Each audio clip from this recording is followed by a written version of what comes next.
Olá, saudações a todos os participantes do segundo encontro de arquivos públicos e privados do Estado do Ceará. Obrigado à Associação dos Arquivistas do Estado do Ceará pelo convite. Eu estou aqui para falar do Programa de Gestão Documental do TRE-PB. Me chamo Gabriela e sou analista judiciária e arquivista neste Tribunal Eleitoral desde 2009. Aqui um sumário com os assuntos que nós vamos abordar com os principais projetos do nosso programa de gestão documental. O arquivo está na seção de documentação, dentro da Secretaria Judiciária, que cuida da atividade fim do tribunal, da parte jurisdicional, e aqui estamos, a seção de documentação, que tem todas essas atribuições regimentais, que vão desde propor critérios de organização, racionalização e controle, o estabelecimento de políticas de gestão, análise e proposta de atualização dos instrumentos de gestão arquivística. Então, a gente vai desde a área do planejamento, das normas e rotinas, até a parte física também, da salvaguarda e da parte de conservação desses documentos fisicamente. Não apenas na sede da SEDOC, que fica no prédio principal do tribunal, aqui em João Pessoa, mas também das zonas eleitorais, que são quase 70 zonas pelo estado da Paraíba. Essas normas, esse planejamento, ele é submetido a um colegiado, que é a Comissão Permanente de Avaliação de Documentos, e as instâncias superiores também da gestão, chegando à Secretaria Judiciária, a Diretoria Geral, e, por último, o presidente do tribunal, que é sempre um desembargador. Bom, falando do contexto, cumpre a gente mencionar que a Resolução 324 de 2020 do Conselho Nacional de Justiça é a que rege a matéria, além de outras normas secundárias, mas esse foi um marco, porque ela institui as diretrizes para a gestão da memória e gestão documental do Poder Judiciário. E essa norma tem dado muita força para que a gente consiga aprovar os nossos projetos. Então, com isso, nós temos também, desde muito antes, aliás, a Comissão Permanente de Avaliação Documental, mas a inovação também dessa norma é que ela pede, da 324, a resolução, que essa comissão permanente, a CEPAD, seja presidida por um magistrado, inclusive se possível, com experiência nessa área. Então, a gente trouxe um magistrado por força dessa norma, e isso tem trazido bastante força política para a nossa CEPAD. E temos também um grupo de trabalho de gestão documental, que é mais operacional, que faz mais reuniões, e consegue apresentar trabalhos para serem aprovados na CEPAD. Isso é importante também porque a SEDOC conta com poucos servidores e o grupo de trabalho oficializa, e dá a possibilidade da gente envolver outros servidores que se interessam pela gestão documental, mas que estão alocados em outras unidades administrativas do tribunal.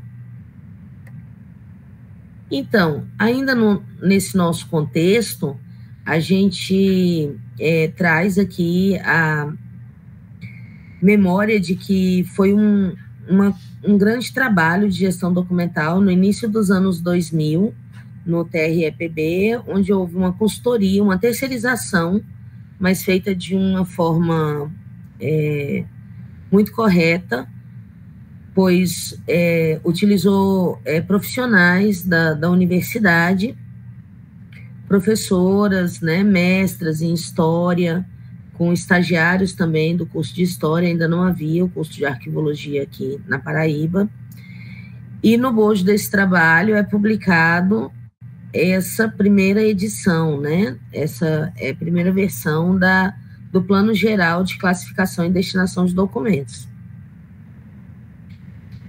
Teve um trabalho também físico ao mesmo tempo, onde foram organizados os documentos, e também a criação do cargo de analista arquivista, né, que em 2007 teve o concurso, o primeiro concurso para esse cargo.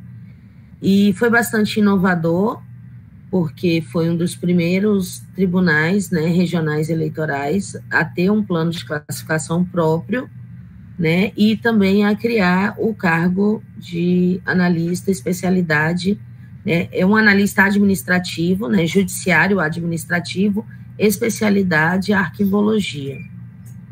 Inclusive, agora foram realizados estudos para um concurso da Justiça Eleitoral no âmbito já do TSE, e os TREs precisaram responder sobre a continuidade de cargos. E o cargo de arquivista foi mantido à unanimidade, pela votação, foi unânime a concordância de que esse cargo deve ser mantido e não extinto, como outros cargos que foram extintos, tá? O de arquivologia, por quê? Foi visto que teve uma diferença, né? Um valor que o arquivista conseguiu fazer algo diferente na gestão documental, no contexto do TRE-PB. Outro ponto relevante foi a auditoria de gestão documental coordenada pelo CNJ. Então, essa auditoria também recente foi feita pelos setores de auditoria, né, as coordenadorias de auditoria de cada tribunal aplicou, né, questionários, né, e metodologia que foi emanada pelo Conselho Nacional de Justiça. Ao final foi feito um painel que está aqui, vocês podem acessar pelo site do CNJ, né, no campo das auditorias, e tem lá a auditoria de gestão documental. Isso foi muito importante porque chamou a atenção dos gestores, né, para problemas, né, como a conservação de documentos, a necessidade da digitalização de documentos, a necessidade de uma classificação de documentos dentro do sistema de negócio, né, do SEI, que é o sistema usado aqui para processo administrativo. Então, havia já uma classificação dentro do SEI, mas não era uma classificação própria, né, foi usada utilizando várias fontes, né, não um instrumento específico. Então, tudo isso foi encontrado pela auditoria, e esses achados de auditoria geraram novos processos que retomaram essas iniciativas e foram objeto, né, de verificação e observação dos gestores. A partir disso, aí eu, Gabriela, procurei me especializar em auditoria, né, via a ligação existente entre os documentos de arquivo e as auditorias desde sempre, né, e fiz essa proposta de um curso para a ENAP, e o curso hoje já conta com mais de 1.000 pessoas, né, que fizeram ou ainda estão fazendo esse curso. Se chama Auditoria de Gestão Documental, prepare-se para ser auditado, no site da ENAP, um curso de acesso gratuito, né, no formato EAD. Então, como uma auditoria pode influenciar para que o setor de arquivo, o arquivista, se especialize também e busque, né, com os gestores a melhoria dos seus processos de trabalho, dando produtos melhores, né, para o usuário final, né, para o nosso cliente, para os eleitores, partidos políticos e sociedade em geral. Também foi elaborado, publicado, né, em 2021, o Plano Geral de Classificação e Destinação. Agora, não apenas de documentos, mas de dados, informações e documentos.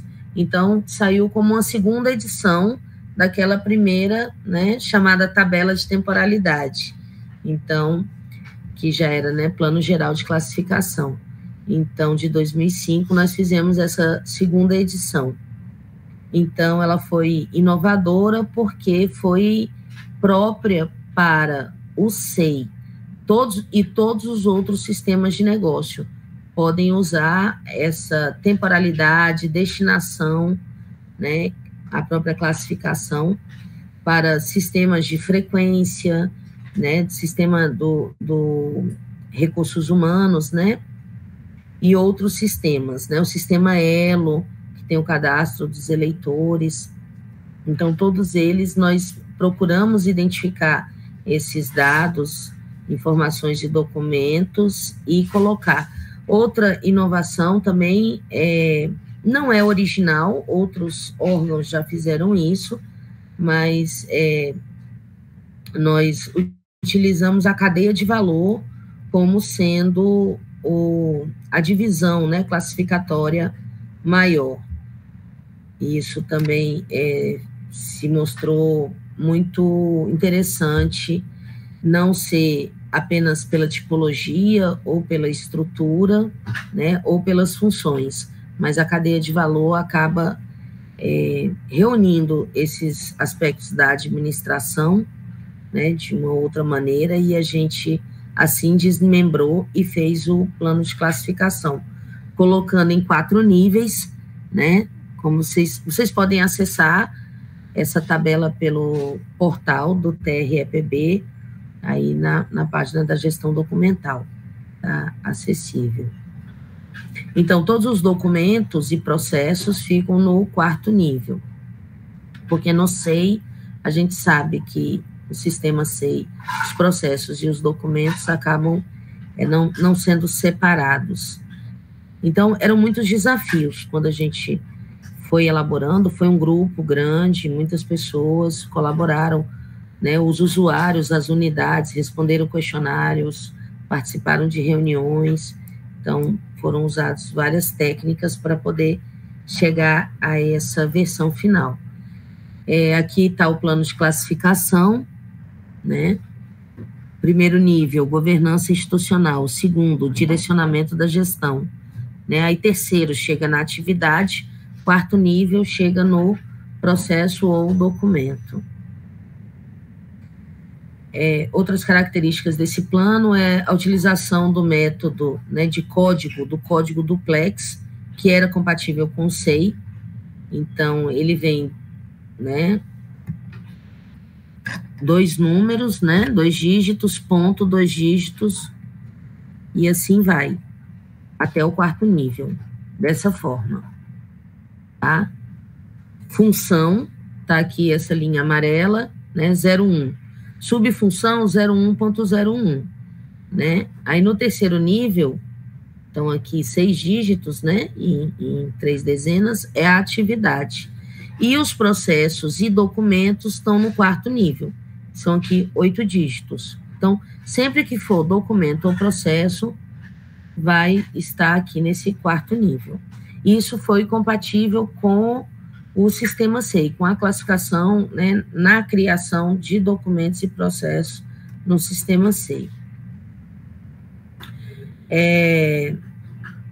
Então, está nesse último nível do esquema classificatório. A amostragem de documentos tem que ser observada na nossa resolução interna, né, resolução 10.2020 de 2020, né, número 10 de 2020. 5% dos documentos a serem eliminados devem ser mantidos. Até abaixo, assim, de listas de unificadas do CNJ, né? Listas unificadas do CNJ, de plano de classificação do CNJ. Mas a gente colocou 5% como sendo algo factível, a depender da documentação, e a gente pode avaliar e submeter à CEPAD. O corte cronológico definido foi 1986. Então, por que 1986? É quando a redemocratização e o início dos sistemas, né, sistemas informatizados na justiça eleitoral. Então, o que é anterior, a 1986 não deve ser eliminado. Já se passaram muitos descartes também, então tudo isso deve ser preservado, o que restou de 1986. E esses instrumentos de gestão arquivística do nosso fundo não se separam em atividade fim e atividade meio, nem em divisões estruturais ou funcionais, né, como só da secretaria e só das zonas eleitorais, né, como em algum tempo isso poderia ter sido feito. Então, são todos os documentos, independente da unidade produtora, mas a classificação segue, né, a função, a subfunção, a atividade do próprio documento, do processo de trabalho que gerou aquele documento, né, o que não é exatamente a mesma coisa, tá, do processo do documento em si. Não é a mesma coisa do processo de trabalho, mas é um documento gerado. Tá aqui uma imagem da tabela. Então, a gente tem aqui o código na primeira coluna, a especificação na segunda. Então, eu posso ter aqui a função, subfunção, atividade e documentos e dados e informações, que é esse quarto nível. A gente tem uma outra coluna que é do suporte, onde está, ou sistema, onde esse documento se encontra. Aí ele está no SEI, ele está no portal, né, da internet, da intranet, ele está em papel, está em determinado outro sistema de negócio, né, como o Elo, sistema de RH. Depois a gente tem a temporalidade, né, arquivo corrente intermediário, a destinação, preservar, restaurar, a regra de avaliação. Então, para cada temporalidade e destinação, há uma regra com código específico. Outro instrumento nosso de gestão documental, né, que está dentro desse plano geral, é a lista de documentos vitais. Isto segue também normas do próprio TSE, Tribunal Superior Eleitoral. Então, quais são os documentos vitais? Os documentos que merecem ter a preservação em definitivo. Processos judiciais eleitorais, tudo que é judicial eleitoral é preservado, né? Os documentos do planejamento das eleições, diretamente ligado com a atividade fim, né, que é fazer eleições, né, manter o cadastro dos eleitores e a parte jurisdicional eleitoral. Mas o planejamento de eleições é princípio. Publicações do portal web, documentos sobre organização institucional, né, documentos sobre imóveis e obras, né, muitas construções de fóruns eleitorais, né, na capital, no interior, em outras cidades. Documentos que retratam a memória institucional, seus servidores e colaboradores. Então, que hoje a gestão documental, né, é memória institucional, né, no futuro. Então, a gente tem que ter essa visão da memória institucional.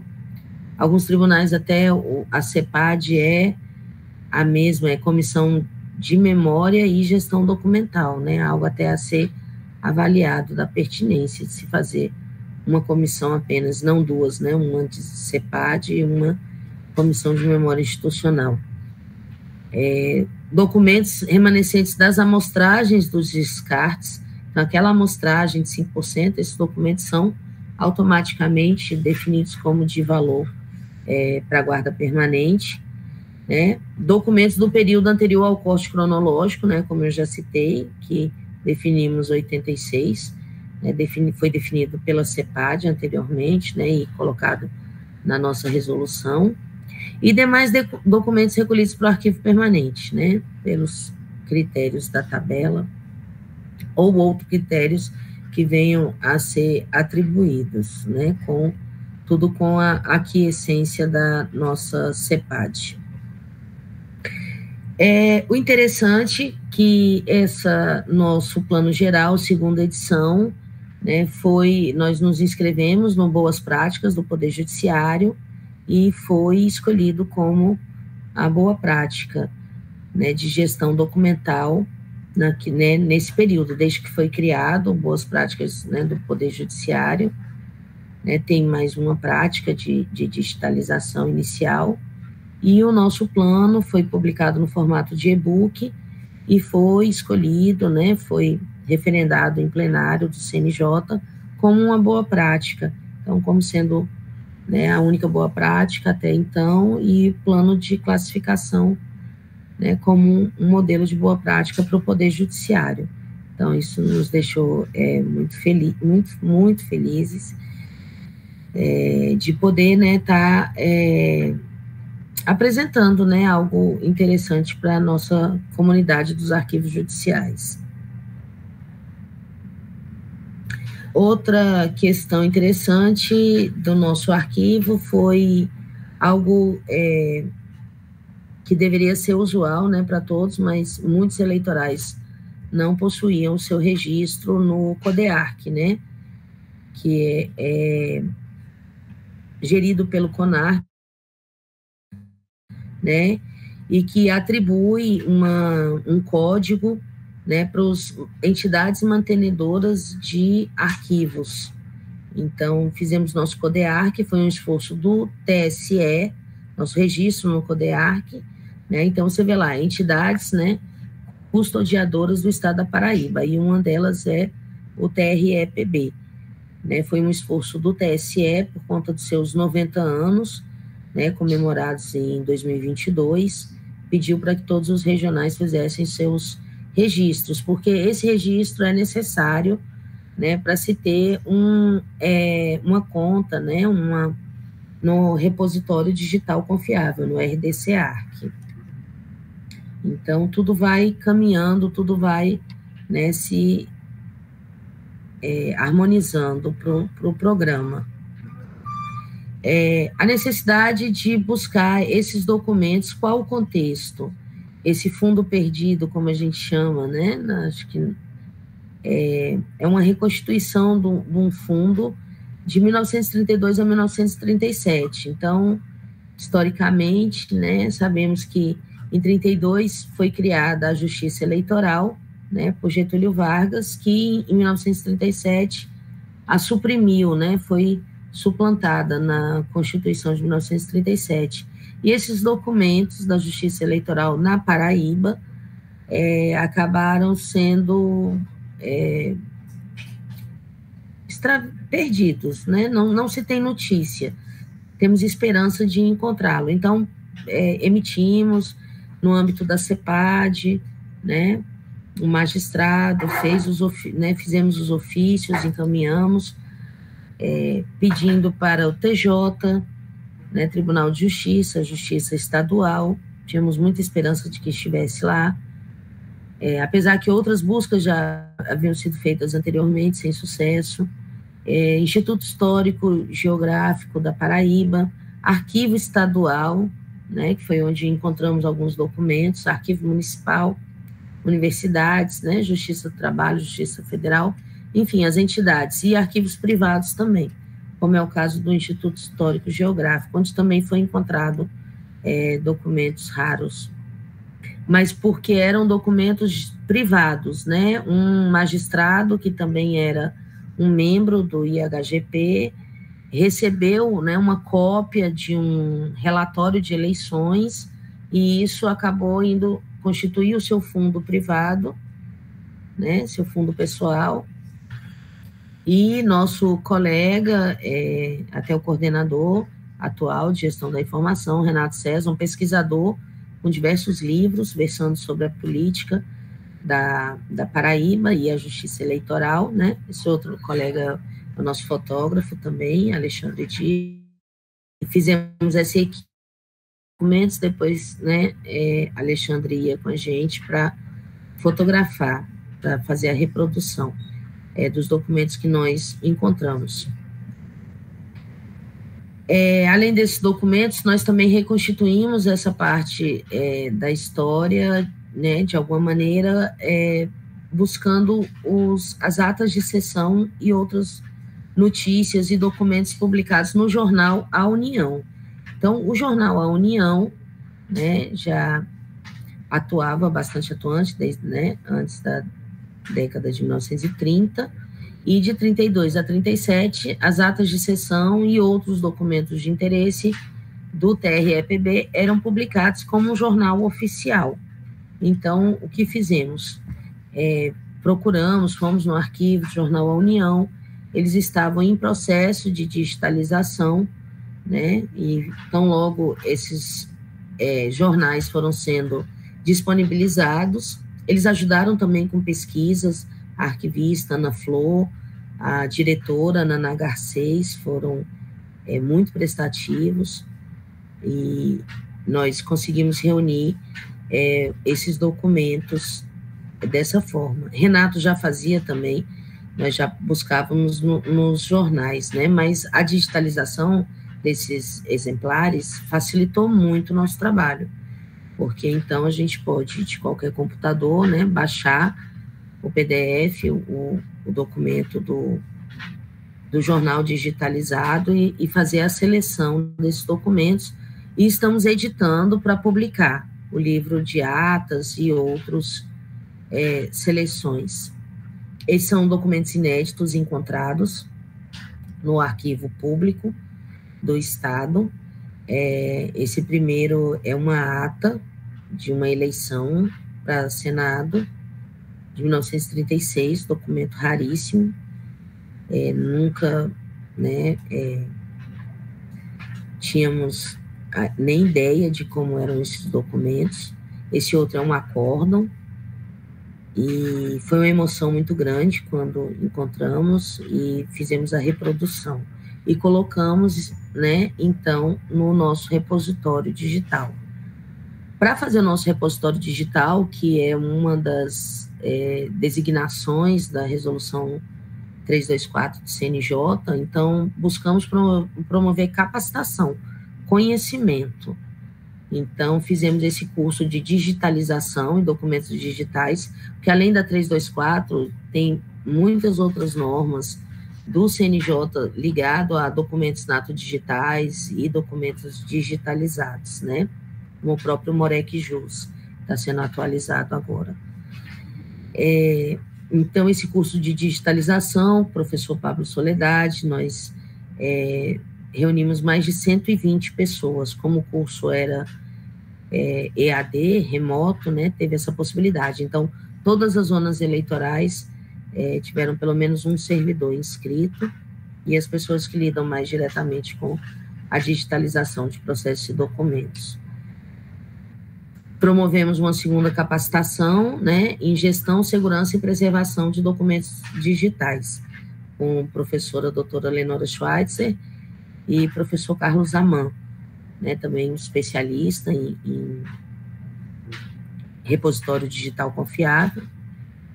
E dessa vez conseguimos reunir mais de 240 inscritos, né, como as aulas eram telepresenciais, mas os vídeos das aulas ficaram gravados e estão acessíveis até hoje, né? Então, ainda tem colegas meus fazendo, eu mesmo, quando tenho dúvidas, vou lá, acesso para assistir a aula, tirar a dúvida, rever, né? E cada vez que a gente vê, a gente aprende mais, que realmente é um tema muito complexo, repositório digital confiável. Estamos engatinhando ainda, né? Conseguimos fazer a implantação, mas é um trabalho de longo, né, prazo, né, para preservação digital, né? Na verdade, uma série de estratégias, não se trata de um programa em si, né, do Arquivemática e do Atom, mas várias estratégias de preservação digital. Por fim, conseguimos fazer aqui a implantação, né, fizemos o lançamento no dia do aniversário de 90 anos do TRE-PB, que são notícias, estão no portal do CNJ, no portal do CONARC, né? Sempre que a gente faz, tem que mostrar também, né? Tem que fazer a divulgação, até para servir também para os outros tribunais e trazer mais pessoas também para o nosso projeto. Então, esse é o nosso Atom. Colocamos mais de 2.500 documentos nele, inicialmente, e agora estamos fazendo esforços para a integralização com os documentos natos digitais, vindo do SEI, do PJE, mas são iniciativas que estão em curso, né? Mas conseguimos, pontuamos. Tem também a questão do selo do CNJ, e um dos pontos bem relevantes é a gestão documental e a gestão da memória. Está no eixo de governança, inclusive. Então, para a gestão documental, é necessário ter uma política de gestão documental, é a nossa resolução que institui as diretrizes de gestão documental, e o RDCA aqui implantado com um relatório. Então, nós conseguimos cumprir essa meta e pontuar.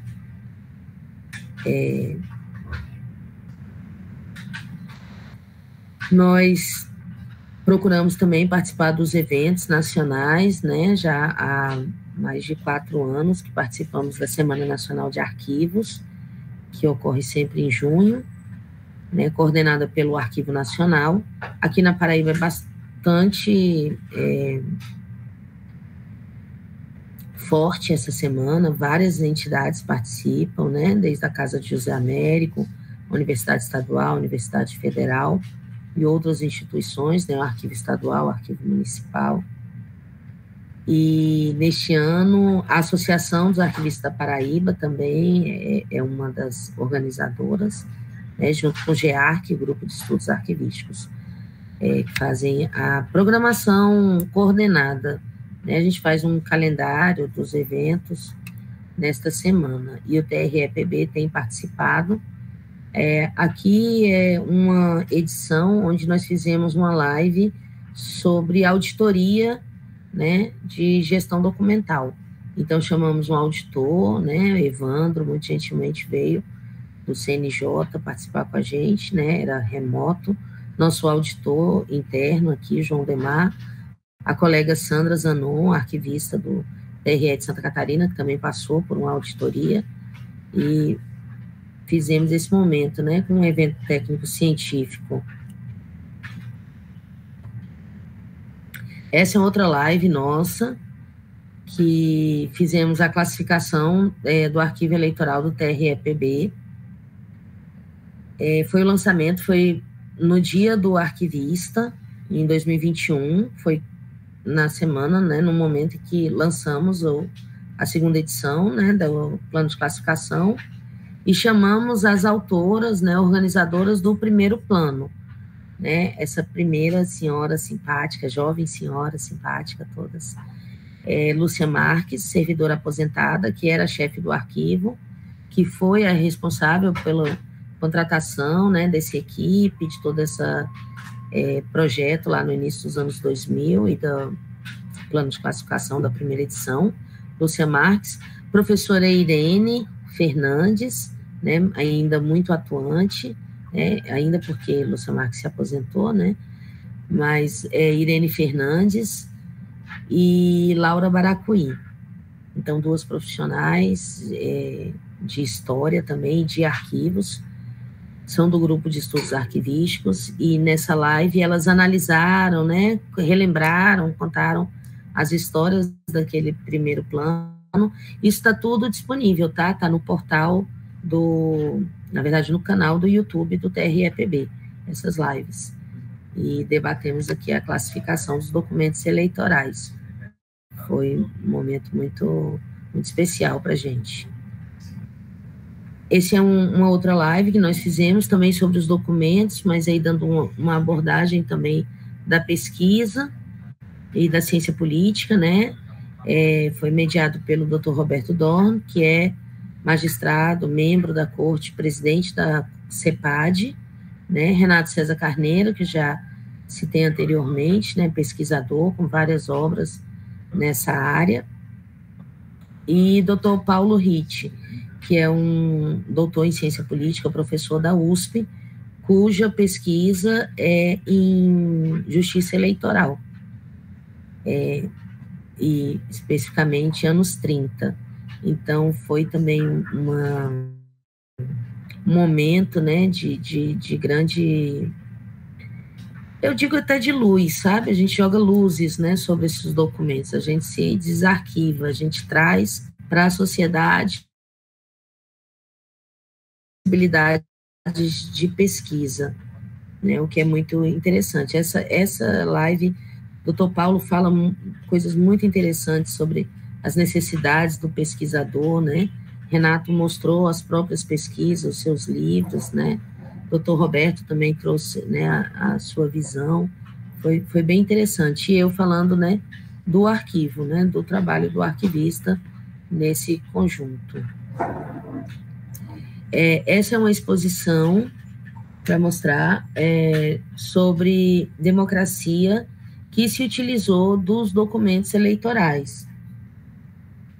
Nós recebemos esse pedido, né, foi um pouco ali preocupante, né, como tirar os documentos permanentes, né, do arquivo para uma exposição, mas pesquisamos, vimos outros casos, né, foi negociadas as condições também, né, de segurança, de preservação, e claro que foi feito por especialistas lá também, na casa de José Américo, e foram emprestadas também do memorial urnas, né, urnas antigas e urna eletrônica, e foi, eu considero assim, um ponto alto do nosso arquivo, do nosso acervo, porque foi muito prestigiado, né, emprestamos um livro de atas, um livro de resultados de mapas eleitorais, e eles também colocaram documentos do seu próprio acervo, como título de eleitor do José Américo de Almeida.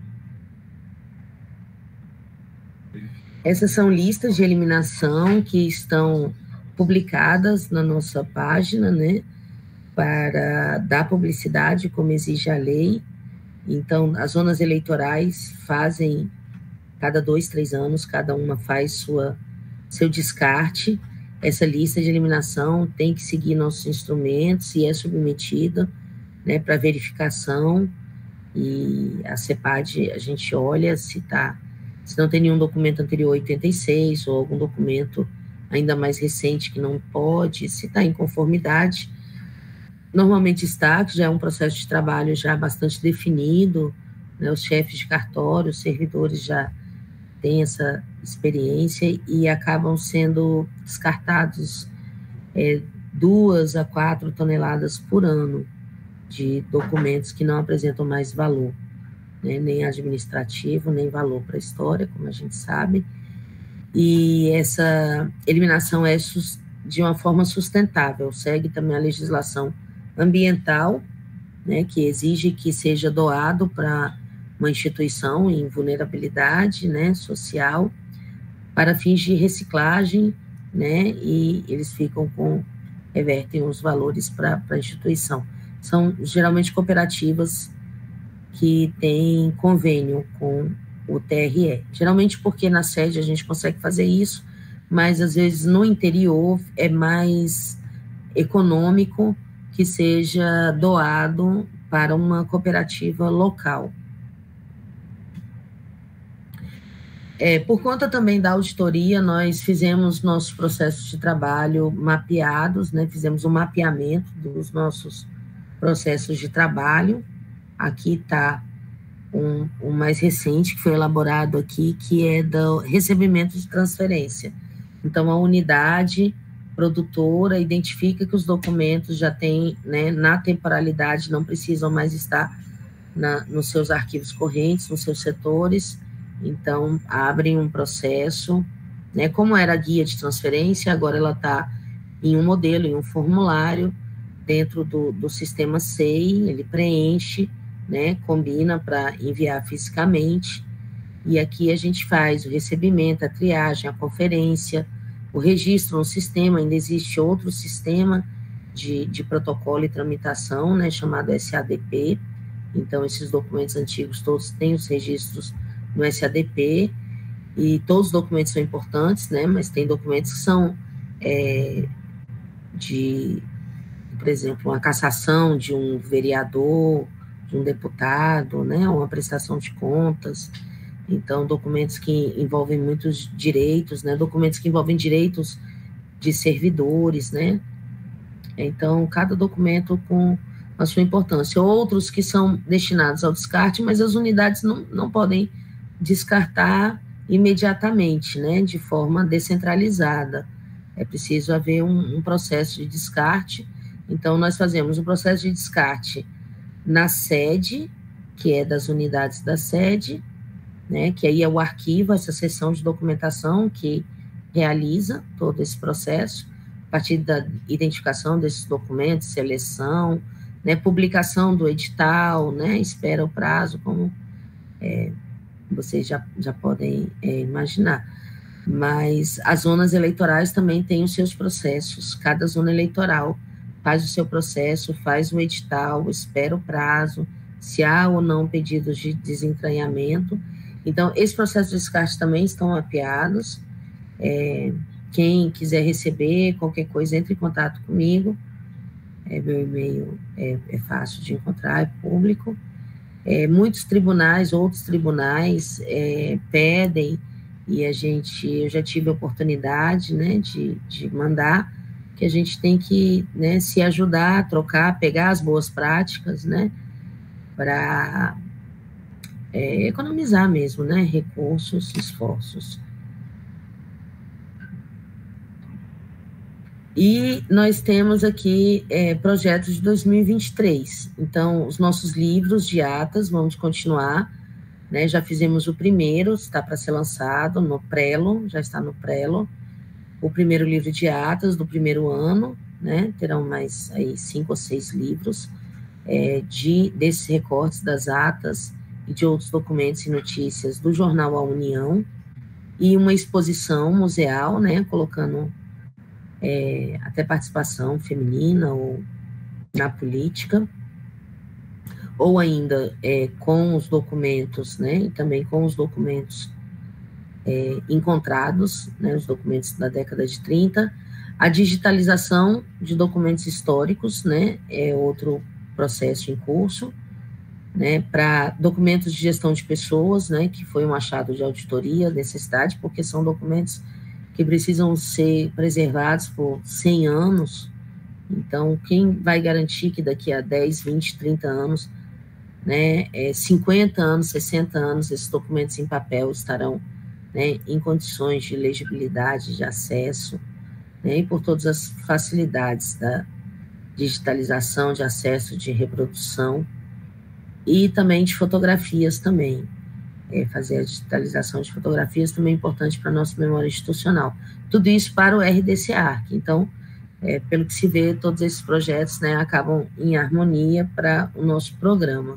A restauração de documentos históricos, né, para serem digitalizados e expostos, né, é outro contrato em curso também. Para isso, nós estamos preparando também um laboratório, aquisição de materiais, né? E, por fim, o RDC-ARC, que agora, já temos documentos digitalizados, né? Vamos procurar a integralização do sistema de negócio, como o SEI e o PJE, para o Arquivemática e o Atom, né? E o Atom agora está com nova versão, estamos instalando a versão atualizada para ter uma maior divulgação na internet. Vocês poderem acessar e encontrar esses documentos raros, né, as fotografias, fazer uma gestão documental e gestão da memória também no que tange a documentação. E também a nossa página de gestão documental. Então, espero encontrar vocês em breve para mostrar novidades, a continuidade do nosso programa de gestão documental do TRE-PB. No geral, então, me coloco à disposição de vocês, meu e-mail é público, podem me encontrar facilmente pelo meu currículo Lattes, né? E fico muito feliz com esse convite, desejo a vocês um excelente evento, e vou assistir também as apresentações dos outros professores, colegas, estou muito honrada de participar desse projeto. Parabéns à Associação dos Arquivistas do Ceará, e para todos vocês participantes também.